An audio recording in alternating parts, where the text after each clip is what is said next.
मग काँग्रेस पक्ष का सोडला तुम्ही? तुम्हाला का सोडावंसं वाटलं काँग्रेस पक्ष? का अनुभव तिथला कसा होता? सर कसं असतं माहिती आहे का की मुळात म्हणजे आता आपण शिवसेना हा अपवाद किंवा एकनाथ शिंदे साहेब हा अपवाद बाजूला ठेवून बोलते की बऱ्याच सरंजामी मानसिकतेचे जे राजकीय पक्ष असतात ना त्यांना कार्यकर्ते हे शोभेच्या झाडांसारखे हवे असतात.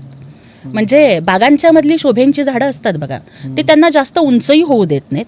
उंची खूप वाढली की ते त्याला कट करतात, पण ते त्याला पूर्ण सुकूही देत नाहीत की ते त्याला तेवढापुरतं का होईना जिवंत ठेवतात.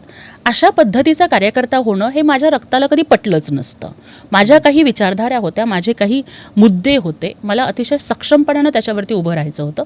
आणि जेव्हा माझ्या लक्षात आलं की या चौकटीत बसून हे काम करता येणार नाही, त्यावेळेला मी मला वाटतं ऑक्टोबर 2014 मला वाटतं, मी जर चुकत नसेल, किंवा मे 2014मध्ये मी जबाबदारी स्वीकारली. मला वाटतं मेमध्येच, ऑक्टोबर 2014मध्ये विधानसभेच्या निवडणुका झाल्या. विधानसभेमध्ये अतिशय चांगल्या मताधिक्यानं प्रणितीताई निवडून आल्या.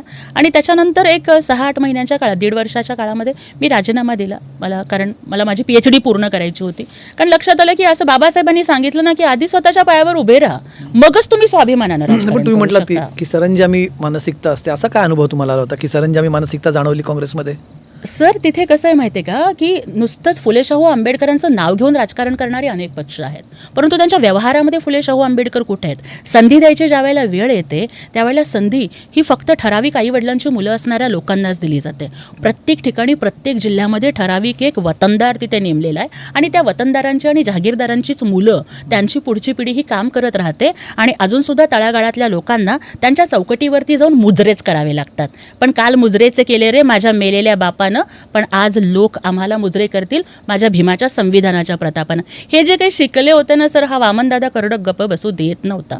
म्हणून म्हणलं की अरे जर नाही ना मनासारखं काम करता असेल तर छोड दो. दिला सर राजीनामा. त्याच्यानंतर मग सेटनेट केलं, PhD केली. आणि त्यानंतर मग ज्या वेळेला हे महाराष्ट्रामध्ये हे सगळं स्थित्यंतर घडलं, एकनाथजी शिंदे साहेबांनी हे केलं. त्याच्याकडे येतच मला की तुम्ही